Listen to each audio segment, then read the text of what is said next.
Hello my friends, I'm Pep, you're watching The Sentinel. Quick video today. Today is my regular most worn for the month. So we've just finished the month of November 2017. And I've got a couple of fragrances that I wore a few times this month, more than any other. And I also want to mention a few fragrances that I wore for the very first time. So I'm gonna race through this. I'm not gonna go into much depth. The first fragrance most worn for November was from Maison Francis Kurkdjian, and that is Oud Satin Mood.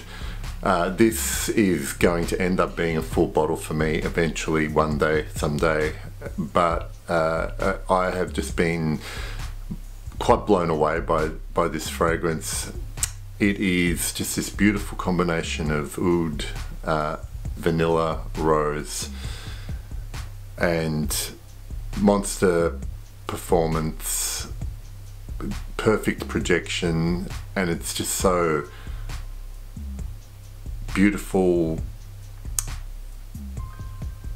romantic, sensuous, and completely unisex, and I really like it.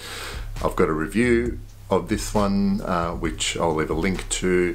Oud Satin Mood was one of my most worn for November, but the one that I want to talk about in particular, also the most worn for November, is from the house of Diptyque, and it is 34 Boulevard Saint-Germain. I hope I pronounced that correctly, or Boulevard Saint-Germain.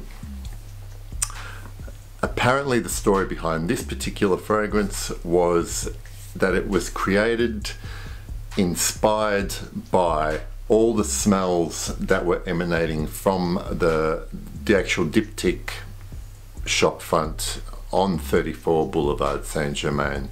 So effectively a combination of the smell of the building with all the other perfumes permeating out of it. That's what I've read. The fact of the matter is there are a lot of notes in this fragrance, and for this video I'll run those notes across the screen there. But when you're wearing it, you get resins, woody notes, lots of floral notes. There's juicy black currant. And the one thing I discovered in this last month, being November in the southern hemisphere, we've had quite a bit of warm weather this month, and normally I've worn this in the colder months of the year, but when I wore this in this last month on slightly warmer days, this has really just bloomed on my skin when I've worn it.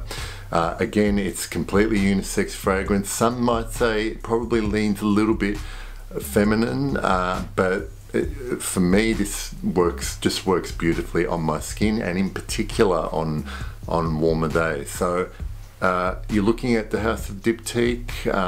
You know, you can look at stuff like the more popular ones like Tamdao and Philosikos and Volutes and those kind of things, but don't overlook 34 Boulevard Saint-Germain. I highly recommend that one as well. So those two were my most worn for November 2017. I tried 4 new fragrances this month for the very first time, and I'm pleased to say that they all get a thumbs up from me based on the wearings I had. I tried Gucci Intense Oud thanks to the generosity of one of my online friends, Instagram followers. He sent me a decant of this, and I really liked it. It has aspects, it's for a designer coming from Gucci. I was so impressed with the quality of this. It's got great performance. I have not smelled Black Afghano by Nasamato, but I'm told that there are aspects of Gucci Intense Oud that you know are from Black Afghano, but it's its own. For me, it's completely wearable. It's a great dark, almost there is a smokiness about it as well. So that was a great one that I tried this month.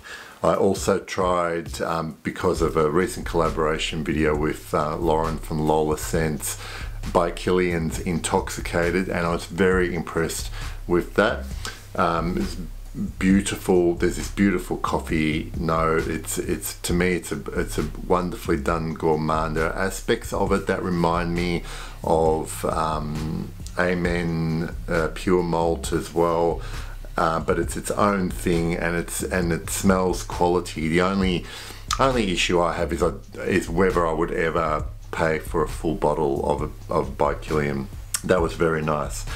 I also finally got myself a decant of Tom Ford's Tobacco Oud, and I'm sorry I waited so long to try it, because it's just fantastic, and this is one of the best dry downs I've smelled in a long time. I like the boozy aspect of it. The oud is very different to the Gucci Intense Oud. It's a Tom Ford oud. It's a more Western style oud, but the tobacco is blended beautifully. There's this boozy note in the opening, but it just dries down beautifully and, you know, performs very well. That's Tobacco Oud by Tom Ford. And finally, only yesterday I bought myself a bottle of Versace Porter Homme. I should have bought the bottle with me, but I'll put a picture up. It's very cheap to buy. It was on sale here. It's part of the upcoming Christmas sales, and I bought myself a bottle. It was a very hot day. I used it after the gym, after the shower, and it's just a really nice, simple lemon neroli musk fragrance. It makes you feel clean, makes you feel fresh, and people like this smell, and there's nothing wrong with wearing this smell. Even if you've got a collection of exotic fragrances, sometimes all you need is clean simplicity, and Versace do it pretty well. So that's Versace Porter Homme. They're the 4 fragrances I tried for the first time, and my most worn were Oud Satin Mood by Maison Francis Kurkdjian and 34 Boulevard Saint-Germain by Diptyque. That was my most worn for November 2017. Stay tuned, subscribe, because there'll be a couple of special videos coming up. I will be drawing my giveaway in a couple of days, so look out for that, and I'll see you all very soon. Bye.